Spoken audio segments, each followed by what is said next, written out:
이래 이스라엘의 역사 가운데 지금 남쪽 유다가 멸망을 하고 포로 시대로 가는 상황들을 말씀을 드리면서 포로 시대에 있었던 에스겔서에 대해서 지난 시간에 1장을 말씀을 드렸습니다. 남쪽 유다가 멸망하고 바벨론으로 붙잡혀 갔는데 그 원인이 과연 뭘까? 에스겔서의 말씀에 보면 39장으로 돌아가셔서 한번 찾아보십시오. 39장 23절의 말씀에 보시면 에스겔서 39장 23절입니다. 23절 우리 같이 한번 읽어볼까요? 에스겔서 39장 23절입니다. 시작. 여러 민족은 이스라엘 족속이 그 죄악으로 말미암아 사로잡혀 갔던 줄을 알지라. 그들이 내게 범죄하였으므로 내 얼굴을 그들에게 가리고 그들을 그 원수의 손에 넘겨 다 칼에 엎드려지게 하였으되. 지금 바벨론의 포로로 잡혀가 있는 유다 백성들에게 너희들이 왜 이 바벨론의 포로로 잡혀온 줄 아느냐? 너희 나라가 왜 멸망한 줄 아느냐? 그 이유를 알라는 겁니다. 그것은 이스라엘 백성이 그 죄악으로 말미암아 사로잡혀갔다 그랬습니다. 그 죄악으로 인해서 하나님께서 얼굴을 그들을 향하여 가리워 버렸다 그랬습니다. 얼굴을 하나님께서 돌려버리신 겁니다. 그 결과로 남유다 사람들에게, 남유다에게 칼이 날아오게 되었죠. 대제사장이 그의 백성들을 향하여 드리는 기도 가운데 일찍이 하나님은 이런 기도의 내용을 말씀하셨습니다. 여호와는 그의 얼굴을 내게 비추사 은혜 베푸시기를 원하며. 하나님께서 얼굴을 비추어서 은혜 베풀어 주시기를 원한다 그랬습니다. 그런데 오늘 본문 24절에는 하나님께서 얼굴을 가리워 버렸다 그랬어요. 얼굴을 가리웠다. 얼굴을 가렸다는 것은 하나님께서 의도적으로 안 보시겠다는 겁니다. 너 보기 싫다라는 겁니다. 그러면서 얼굴을 가려버린, 얼굴을 돌려버리시는 겁니다. 왜 그렇습니까? 내가 그들의 더러움과 그들의 범죄한 대로 행하여, 즉 유다 백성이 죄를 범해서 더러워졌기 때문에 내가 얼굴을 가리우겠다 그랬습니다. 하나님께서 그 백성에게 얼굴을 가려 버리시는 것은 그들에게는 멸망을 가져오는 것이었지만 그것이 사실은 지금은 힘들어도 그들을 위한 것이었습니다. 만일에 그들이 계속 죄를 범하여 더러워지는데도 하나님께서 계속 그들에게 은혜의 빛을 비추고 은혜를 베풀어 주셨다면 어떻게 되겠습니까?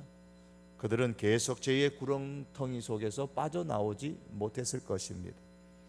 그래서 하나님께서는 그들을 사랑하시기에 얼굴을 가리워 버리시고 그들을 향한 은혜를 거두어 가셨던 겁니다. 그로 인해서 그들이 바벨론의 포로가 되어 있는 겁니다. 하나님께서 하나님의 이 마음을 알라고 하십니다. 결국 우리 믿는 사람이 사는 비결이 어디 있다는 말씀입니까? 하나님의 은혜의 얼굴에 있습니다. 우리가 아무리 재능이 있고 재주가 있어도 하나님의 은혜가 있어야 삽니다. 그것이 우리 그리스도인의 고백입니다. 하나님의 은혜가 없으면 내가 못 삽니다 라고 고백하는 사람이 바로 성도입니다. 하나님의 사람들이 죄를 범했을 때 하나님께서 권능으로 은혜를 차단시키는 것은 하나님의 사람들이 하나님을 알도록 하기 위한 하나님의 또 다른 사랑의 방법인 겁니다. 그렇다면 하나님의 백성을 살리기 위한 바벨론 포로 생활이라면은 하나님께서는 그들을 살릴 계획을 갖고 계실 것이 아닙니까? 그 살릴 계획을 성전 회복의 이상을 에스겔에게 보여주심으로써 밝혀주셨습니다.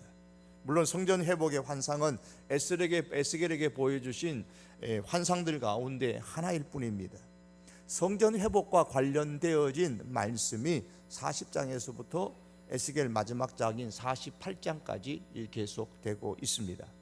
40장 1절의 말씀에 보시면 우리가 사로잡힌 지 25년이요 성이 함락된 후 14째 해 첫째 달 열째 날에 그렇게 말씀을 합니다. 에스겔이 사로잡힌 것은 바벨론의 느부갓네살의 2차 공경 때라고 했습니다. 에스겔 1장에서는 하나님께서 처음 에스겔을 선지자로 부르신 것은 남유다가 완전히 멸망되기 약 한 7년 전의 일이었습니다. 그런데 오늘 본문은 다시 말하면 에스겔서 40장 이후로부터 시작되는 이 말씀은 에스겔이 사로잡힌 지 25년이라 그랬습니다. 그리고 그때가 언제냐면 예루살렘 성이 함락된 지, 즉 예루살렘이 멸망된 지로부터는 14년째 되는 해고, 에스겔이 바벨론으로 포로로 잡혀간 때를 기준으로 하면 25년째 되는 날이라고 했습니다. 바벨론에 의해 남유다가 멸망당한 지 14년의 세월이 흘렀다는 말씀입니다. 우리가 이제 이렇게 살다가 죽겠구나.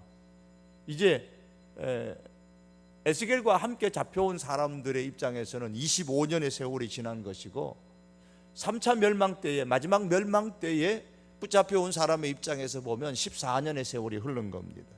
그러니까 더 이상 희망이 없죠. 바벨론은 이전보다 더 강화해지고 조국 남쪽 유다는 멸망당한 지 14년의 세월이 흘러서 다시 일어날 그러한 기미가 전혀 보이지 않는 그런 상황입니다. 그때 하나님께서 에스겔에게 보여주신 것은 완성되어진 성전의 모습이었습니다. 우리가 눈이 왔어요. 그러면 겨울이다, 그걸 압니다.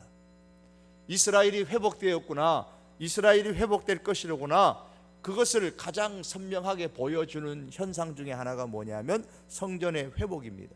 그래서 완성된 성전의 회복을 하나님께서 보여주시면서 이스라엘 백성들아, 너희에게 희망이 있다라는 사실을 에스겔을 통해서 말씀하시는 겁니다. 그런데 진정한 성전의 회복은 하나님께서 그 성전에 계셔야만 이루어지는 겁니다. 그래서 40장에서 42장까지는 완성된 성전의 모습을 보여주시고, 그 다음에 연이어서 43장에 가면 그 완성된 성전에 하나님의 영광이 돌아오는 것에 대해서 말씀하고 있습니다. 즉 하나님께서 그 성전으로 들어오시는 것입니다. 이 돌아오신다라는 말은 떠나신 적이 있다는 말씀이죠. 에스겔서 8장 6절의 말씀입니다. 한번 찾아서 보실까요? 에스겔서 8장 6절의 말씀입니다. 8장 6절을 찾으셨으면 우리 8장 6절 말씀, 우리 중요한 말씀인데 6절 10절 같이 10장 같이 볼 텐데요. 8장 6절의 말씀을 다 같이 한번 읽어봅니다. 시작. 그가 또 내게 이르시되 인자야, 이스라엘 족속이 행하는 일을 보느냐? 그들이 여기에서 크게 가증한 일을 행하여 나로 내 성전을 멀리 떠나게 하느니라. 너는 다시 다른 큰 가증한 일을 보리라 하시더라. 지금 하나님을 성전에서 떠나게 하는 사람이 있다는 겁니다. 나로 내 성소를 멀리 떠나게 하느니라. 하나님을 성전에서 떠나게 하는 사람들 누굽니까? 바로 남유다 사람들입니다. 소위 하나님의 백성이라고 하는 그들이 하나님을 성전에서 떠나게 합니다. 그들이 여기에서 성전에서 크게 가증한 일을 행하여, 여기서 가증한 일이라는 것은 성전에서 우상 숭배하는 것을 말합니다. 그로 인해서 하나님을 성전에서 떠나게 했습니다. 그래서 10장으로 들어가면 10장 18절 말씀입니다. 10장 18절의 말씀을 한번 읽어보시겠습니다. 10장 18절의 말씀입니다. 다 같이 읽겠습니다. 여호와의 영광이 성전 문지방을 떠나서 그룹들 위에 머무르니. 하나님의 영광이 성전 문지방을 떠났다. 그 문지방을 떠나버렸습니다. 하나님의 영광이 떠났습니다. 하나님이 떠났다는 말입니다. 우리의 잘못된 신앙생활이 하나님을 성전에서 떠나게 할 수 있다는 사실을 알아야 됩니다. 솔로몬 성전입니다. 얼마나 화려하게 지은 성전입니까? 오늘 이 시대의 성전이 아무리 화려하게 교회를 짓는다고 할지라도 솔로몬 성전처럼 그렇게 화려하게 지을 수는 없을 겁니다. 그러나 그 화려한 성전도 그 백성들이 하나님 앞에 올바른 신앙생활을 하지 않으니까 나 성전 떠난다, 아니 너희가 나를 떠나게 만들었다, 그러면서 하나님께서 그 성전을 떠나십니다. 여러분, 이 말씀을 보면서 우리가 두렵고 떨리는 마음으로 우리가 예배당을 아무리 아름답게 지은다 할지라도 하나님께서 떠나시고 안 계시는 교회가 될 수도 있다는 사실을 우리가 알아야 됩니다. 그런데 에스겔서 43장 1절에서 5절 말씀에 보면 여호와의 영광이 동쪽 문으로 들어옵니다. 자, 이렇게 에스겔서 8장에서 하나님을 떠났던 그 하나님께서 43장에 오면 다시 돌아오십니다. 들어와서 여호와의 성전에 가득하다, 여호와의 영광이 가득하다라고 말씀합니다. 그 말씀이 43장으로 나오게 됩니다. 43장으로 계속 넘어옵니다. 43장 4절과 5절의 말씀입니다. 우리 같이 한번 읽어 보시겠습니다. 43장 말씀입니다. 4절에서 5절입니다. 시작. 여호와의 영광이 동문을 통하여 성전으로 들어가고 영이 나를 데리고 안뜰에 들어가시기로 내가 보니 여호와의 영광이 성전에 가득하더라. 떠나셨던 여호와의 영광이 이제 다시 성전으로 들어오셔서 성전에 가득한 환상을 보았습니다. 여호와의 영광이 성전에 들어와 성전에 가득했다라는 말씀은 새롭게 회복되는 것을 말씀합니다. 성전의 회복입니다. 하나님께서 떠나시는 것은 큰 하나님의 심판이지요. 반대로 하나님께서 임하시는 것은, 하나님의 영광이 성전에 가득했다는 것은 하나님의 큰 축복입니다. 여러분, 우리가 형통이라는 말을 할 때에 물질적인 복을 많이 받은 것으로 생각을 합니다. 그러나 하나님의 말씀대로 살지 않았는데도 물질적으로 잘 풀린다면 그것이 형통이 아니죠. 다시 말하면 하나님께서 내 업에서, 하나님께서 내 삶에서 떠나버리셨는데도 내 삶이 잘 된다, 형통하다, 그건 진정한 형통이 아니라는 겁니다. 오히려 화가 되는 것이죠. 왜냐하면 그 물질은 반드시 그 사람의 영을 쇠퇴하게 만들거나 죽게 만들기 때문입니다. 그러므로 진정한 형통이라는 것은 하나님의 임재하심, 하나님의 영광, 하나님이 임하시는 것, 하나님께서 함께 하시는 겁니다. 하나님께서 함께 하실 때에 물질을 많이 버는 그것은 그 영에 탈이 나지 않습니다.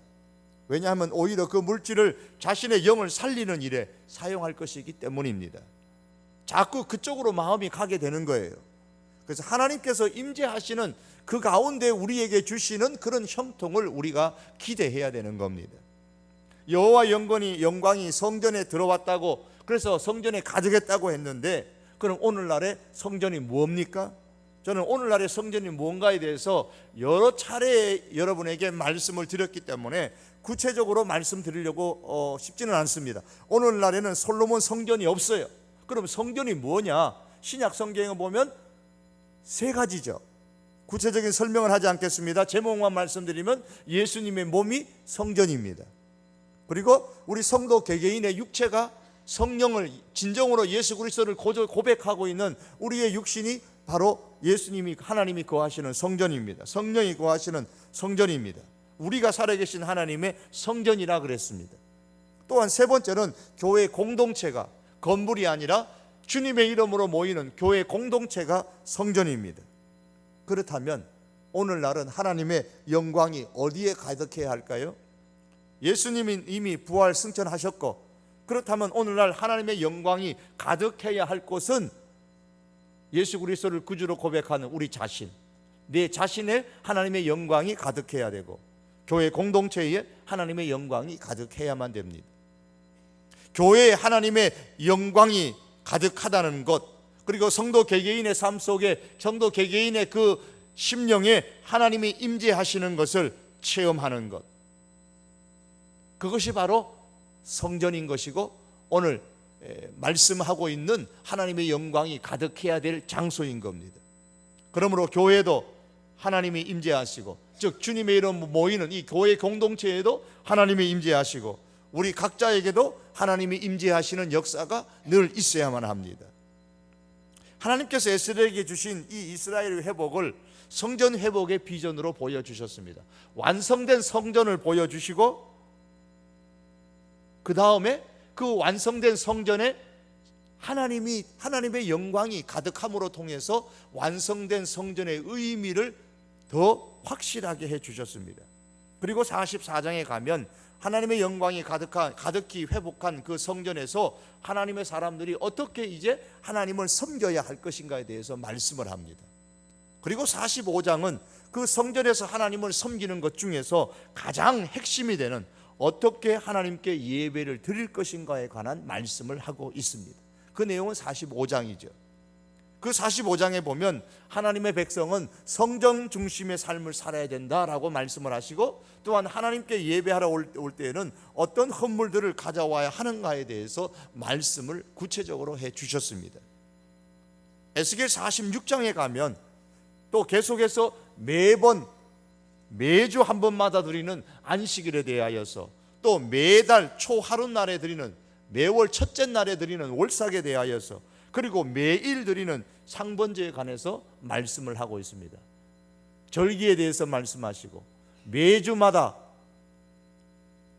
첫째 날 하나님 앞에 예배하고, 그리고 또한 매월마다 첫째 날 하나님 앞에 예배하고, 매일마다 하나님 앞에 첫째 시간에 하나님 앞에 예배하고, 이런 첫 번째 하나님 앞에 예배할 것에 대하여서, 그리고 예배할 때는 어떤 헌물을 가지고 하나님 앞에 와야 될 것인가에 대해서 46장에 가며 말씀을 하시면서 완성된 하나님의 성전에서 하나님의 백성들이 어떻게 하나님을 예배해야 할 것인가를 말씀합니다. 그리고 47장에 가시면 성전 문지방에서 물이 흘러나와서 강을 이루고 바다로 흘러들어가서 바다를 살리게 될 것이라는 말씀이 나옵니다. 언제 이런 일이 일어난다고요? 에스겔서 47장은 45장과 46장에 예배의 회복에 관한 말씀 다음에 나오는 겁니다. 즉 성전에서 예배가 회복될 때에 강을 이루고 바다를 살려 생명을 살게 하는 역사를 하나님께서 일으키시겠다는 말씀입니다. 다시 말해서 예배가 회복되어지고 성전이 회복되어지고 그 성전에 하나님의 영광이 충만하고 그 가운데 예배가 회복되어지고 예배의 부흥이 일어나면은 은혜가 회복되어지고 그 은혜로 인하여서 죽음받아, 즉 세상이 살고 상처가 치유되는 역사가 일어난다는 말씀입니다.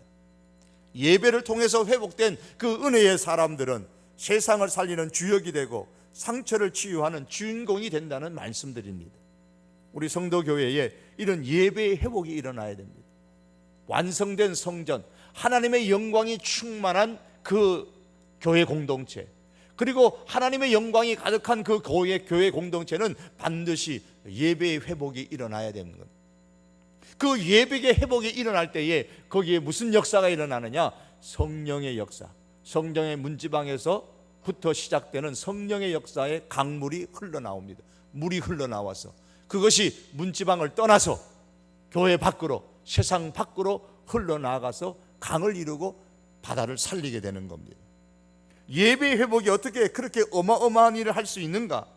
그 해답은 성전 문지방 밑에서 스며 나오는 물에서 찾을 수가 있는 것이죠. 예배의 회복이 일어나면 예수 그리스도와 성령의 역사가 일어나기 때문에 가능한 겁니다. 성령이 임하실 때에 바다가 다시 산다. 이 바다가 사해 바다를 말합니다. 사해 바다가 어떤 것이죠? 죽은 바다입니다. 사해 바다 같은 교회라도 성령이 임하면 살고, 사해 바다 같은 그런 가정이라도 사업이라도 성령이 임하면 삽니다. 다시 말하면 성령이 예배의 회복을 통하여서 성령의 역사가 일어날 때에 죽은 바다와 같은 바벨론의 포로로 잡혀있는 너희들의 나라가 살 것이다. 죽은 바다와 같은 너희의 인생이 살 것이라고 하나님께서 지금 말씀하고 계시는 겁니다. 요컨대 에스겔서 40장에서 47장 12절까지의 말씀을 통해서 하나님께서는 에스겔에게 성전의 환상을 보여주심으로써 이스라엘의 회복을 말씀하십니다. 크게 보면 세 가지 측면에서의 회복을 40장 이후에서 48장까지 말씀합니다. 말씀드린 것처럼 그 첫째는 성전이 회복될 것이다. 40장 42장에서 회복된 성전을 보여주시고 43장에서 회복된 그 성전에 하나님께서 돌아오시고 하나님의 영광이 가득하다는 것을 보여줍니다. 그리고 44장에 가면 회복된 성전에서 어떻게 섬길 것인가를 말씀하면서 두 번째 회복될 것은 바로 예배가 회복될 것이라 그랬습니다. 이것은 45장에서 46장에서 말씀합니다. 그리고 예배가 회복되어졌을 때에 어떤 일이 일어난다고요? 죽은 바다가 살아나는 역사가 일어난다는 겁니다. 죽은 바다와 같은, 사해 바다와 같은 그 남쪽 유다가 바벨론의 포로로 잡혀가서 아무런 희망도 없이 살아가는 그들의 인생이 회복될 것이고 그 나라가 회복될 것이라는 말씀을 주고 있습니다. 그리고 세 번째가 땅이 회복될 것에 대해서 말씀합니다. 이것이 오늘 본문 함께 읽은 본문의 47장 13절에서 48장까지의 내용입니다. 회복될 땅의 범위가 기록되어져 있습니다. 이미 예배의 회복을 통하여서 죽은 바다가 살아날 것이라는 말씀 속에 강물을 이루고 바다의 치유, 바다가 다시 살아난다는 그 말씀 속에서 땅의 회복에 관한 말씀을 비춰주고 있습니다만 좀 더 구체적으로 땅의 회복에 관한 말씀, 예루살렘의 회복에 관한 말씀은 이제 47장 13절에서 48장에서 나옵니다. 그 말씀 보면 회복될 땅의 범위가 기록되어져 있습니다. 땅 전체의 범위가 나오고 각 지파가 나누어질 땅의 범위가 47장 15절 이하에서부터 계속 나오고 있습니다.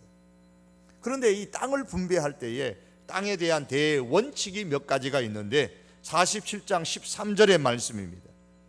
47장 13절의 말씀 보면 요셉에게는 두 몫이니라 그럽니다.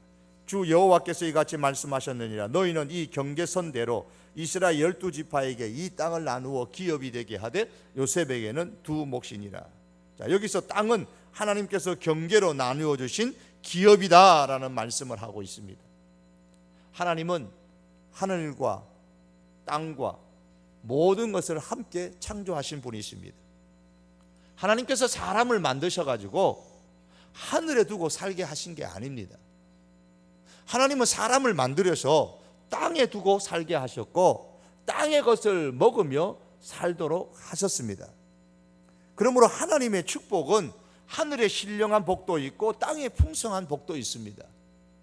제가 좀 안타까운 것은 개혁적인 신앙을 말한다고 하면서 자꾸 구약 속에서 말씀하는 하나님은 땅의 축복을 말씀을 많이 하시는 하나님으로 표현하고 신약의 하나님은 신령한 복에 대해서만 말씀하시는 하나님으로 자꾸 이렇게 한쪽으로 치우치는 그런 오류를 범하는 경우를 참 많이 보는데, 하나님의 축복은, 즉 하나님은 구약의 하나님인가 동시에 신약의 하나님, 구약의 하나님이 다르고 신약의 하나님이 다른 것이 아니고 구약의 하나님과 신약의 하나님은 동일하신 하나님이십니다.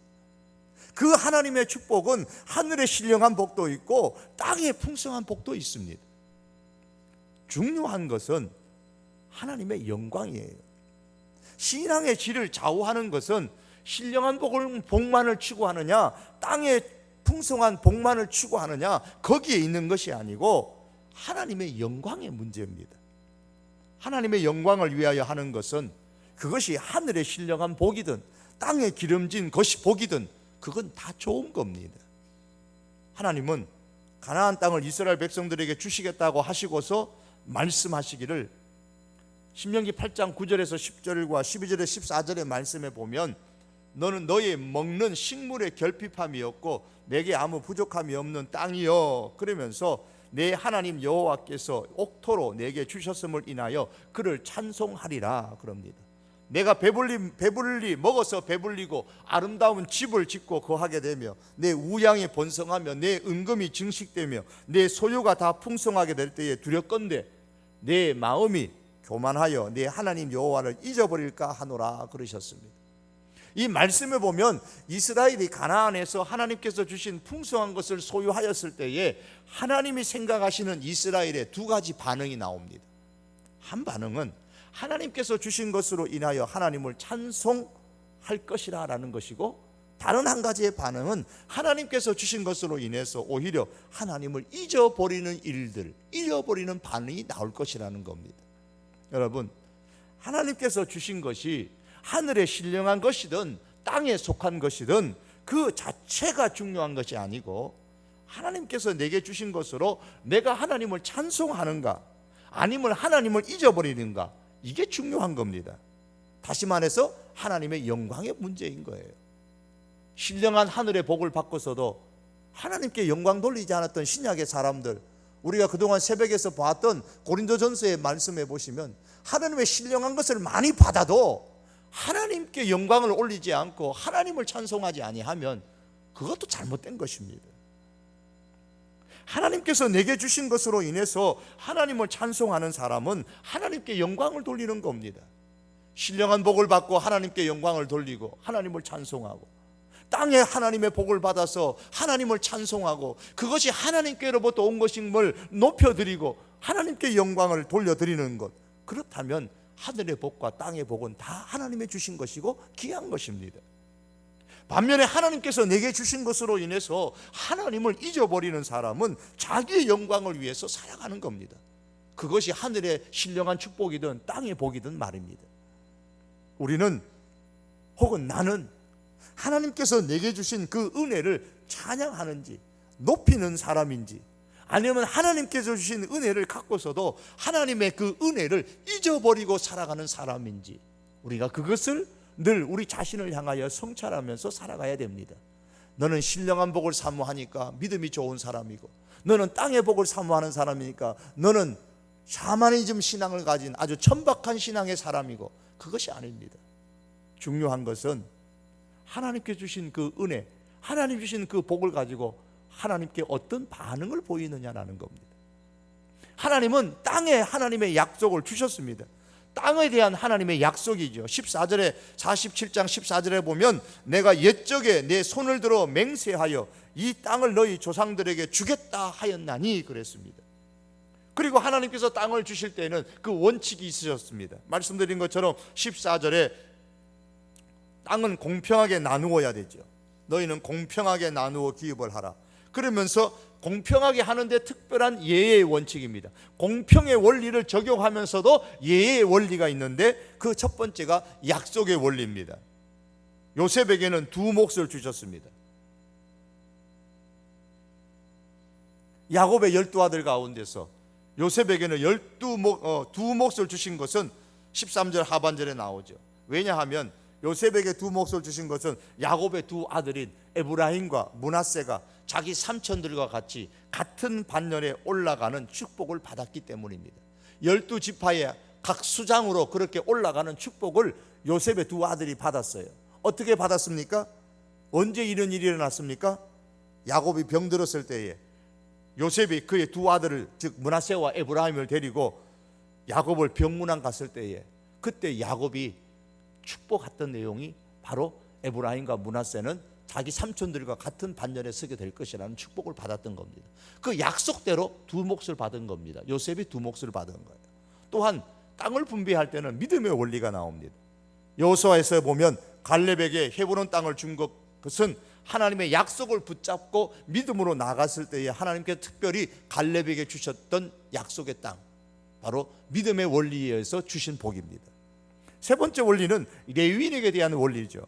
그게 48장 9절에서부터 22절에 나오는 말씀입니다. 13절의 말씀 보면, 48장 13절에 보면 제사장의 경계선을 따라 레위 사람의 몫을 주라, 그렇게 말씀을 하고 계십니다. 그래서 레위 사람들은 경작한 땅을 분배받지 못하고 그 대신에 48개의 즉 살 집들과 그 집들을 그들이 분배를 받았습니다. 그리고 전적으로 하나님의 사역에 전념할 수 있도록 그렇게 만들었습니다. 자, 마지막 부분 우리가 함께 읽으셨던 48장 30절에서 35절로 이제 왔습니다. 이 말씀은, 여기서 나오는 이 말씀들은 회복된 땅의 회복을 말하면서 마지막으로 하시는 말씀은 그 땅의 회복, 이스라엘 땅의 회복을 말씀하면서 마지막은 이스라엘의 수도, 즉 예루살렘의 회복에 관한 말씀을 주시는 겁니다. 그것이 30절에서 35절에 오늘 본문에 나오는 내용이에요. 그러면서 예루살렘에 들어가는 문에 대해서, 4개의 문에 대해서 쭉 설명을 하고 있습니다. 여기서 우리가 기억해야 될 한 가지 포인트는 48장 마지막 절 35절입니다. 거기에 보시면은 여호와 삼마라는 단어가 나오고, 이 단어로서 에스겔서가 끝을 맺습니다. 바벨론 땅에 희망 없이 살아가는, 포로 시대를 살아가는 그 유다 백성들에게 여호와 삼마의 하나님을 소개하면서 에스겔서가 마무리하고 있다는 것은 이 여호와 삼마의 하나님이, 여호와 한마의 하나님이 중요하다는 것이죠. 여호와 삼마가 무슨 뜻입니까? 삼마, 여기 보시면은 거기에라는 단어입니다. 거기에, 여호와 삼마, 거기에 계신 하나님, 하나님은 거기에 계신다는 겁니다. 거기가 어디입니까? 예루살렘 성읍을 일컬어서 여호와 삼마라고 별칭했기 때문에 예루살렘이 바로 여호와 삼마, 하나님이 거하시는 거기는 예루살렘이라고 말씀합니다. 예루살렘이 이스라엘의 수도인데, 남쪽 유다의 수도인데 이스라엘의 상징적인 땅이죠. 하나님께서 예루살렘에 계신다, 거기에 계신다, 이 말씀은 하나님께서 이스라엘 땅에 계신다라는 말씀입니다. 이것은 요한계시록에서 새 예루살렘이 하늘에서 내려오는 모습에서 완성될 겁니다. 새 예루살렘, 하나님이 거기에 계심으로써 계시록에서 마지막으로 에스겔서의 이 환상, 여호와 삼마의 이 환상에 대한 예언이 완전히 성취될 것입니다. 그러나 그것은 마지막 때에 성취될 것이고, 이스라엘의 역사 가운데서 땅의 회복에 관한 말씀을 주시면서 땅의 중심인 예루살렘 성읍을 여호와 삼마라고 말씀하신 것은 땅의 회복이 단순히 지리적인 땅을 다시 찾는 것에 의미가 있는 것이 아니라는 겁니다. 바벨론으로부터 해방되어져서 다시 옛 고토인 예루살렘으로 돌아가는, 그래서 땅을 차지하는 지리적인 땅의 회복에 중요한 의미가 있는 것이 아니고, 하나님께서 그 땅에 계셔야만 진정으로 땅이 회복되는 것이라는 말씀입니다.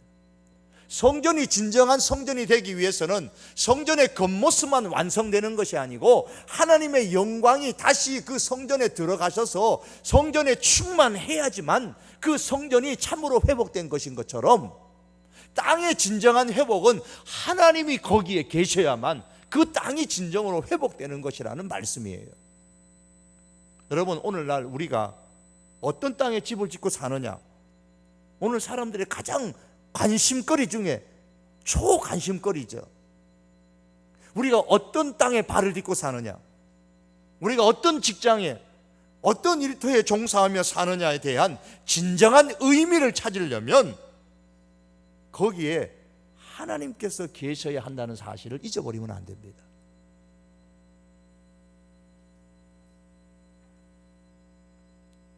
사람들은 명당을 찾으려고 합니다. 어디가 좋은 땅인지 관심이 있습니다. 투자 가치가 있는 땅인가, 교육 환경이 좋은 땅인가, 자연 환경이 좋은 땅인가. 가장 좋은 땅은 하나님이 거기에 계신 땅입니다. 하나님이 거기에 계시려면 다른 것 갖고는 안 돼요. 수질이 좋거나 공기가 좋거나 땅에 투자 가치가 좋거나 그것으로 하나님이 거기에 계시는 것이 아니고, 거기에 있는 사람이 하나님과의 관계가 좋아야 합니다. 그러므로 결국 좋은 땅이라는 것은 물리적인 땅 자체가 아니고 사람에게 달려 있습니다. 그래서 예배의 회복을 먼저 말씀하시고 나서 땅의 회복을 말씀하시는 거예요. 예배의 회복을 통하여서 하나님과의 관계가 바로 회복되어진 그 백성들이 살아가는 그 땅, 거기에 하나님이 함께 하신다는 말씀입니다. 거기에 계신다는 거예요. 오늘 페이스북을 보면서 어느 분이 예배는 하나님의 축복과는 상관이 없다는 말씀을 올렸는데, 전후 사정을 보면은 이해가 됩니다만은 그 말씀만 들으면 오해의 소지도 있을 것이라는 생각을 혼자서 해봤습니다.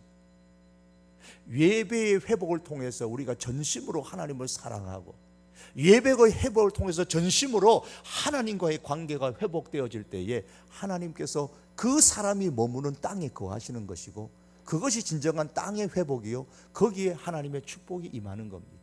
땅의 회복은 삶의 회복을 의미하는 것입니다. 사랑하는 성도 여러분, 사람이 하나님과의 관계를 바로 가져야 됩니다. 하나님께 바른 예배를 드리는 참된 예배자가 되어야 됩니다. 그때 하나님께서 그 사람이 딛고 사는 땅에 함께 거하십니다. 물론 우리가 요즘 새벽에 보는 아모스의 말씀처럼 하나님 앞에 예배를 드리면서도 삶 속에서는 엉망으로 살아가면 하나님의 마음과 전혀 상관없이 살아가는 그런 예배를 말씀하는 게 아닙니다. 참된 예배자가 되어야 됩니다. 그때 하나님께서 그 사람이 딛고 사는 땅에 함께 거하시고 땅의 회복의 역사가 일어납니다. 즉 삶의 회복의 역사가 거기서 일어난다는 사실입니다. 말씀을 맺기를 원합니다. 40장에서부터 지금 48장의 내용을 정리해 나가면서 포로 시대 이스라엘 백성들에게 지금 포로지만은 그 포로의 생활이 하나님의 축복의 과정이니까 감당해라라고 말씀하시는 것을 지금 말씀을 드리고 있습니다. 죄를 범하면 하나님은 성전을 떠나가십니다. 죄를 범하면 하나님께서 얼굴을 가리우십니다. 은혜를 거두어 가십니다. 그러면 거기서부터 고통이 오게 되는 겁니다.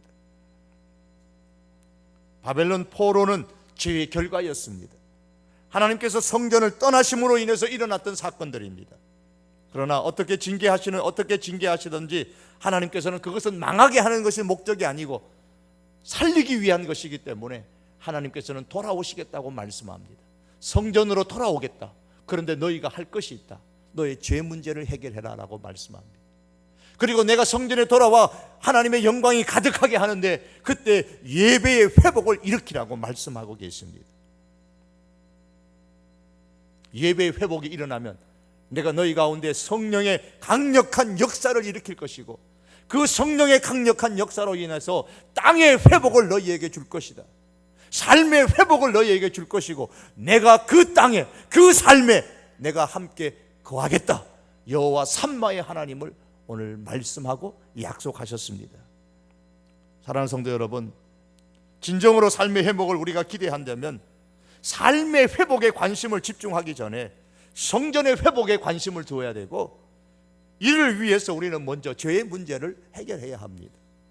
그리고 예배의 회복에 먼저 관심을 집중하며 살아갈 수 있는 그런 신앙의 사람들이 되어야 합니다. 참된 예배의 회복을 통해서 하나님을 향한 우리의 참된 사랑을 증명하며 살아갈 수 있어야 됩니다.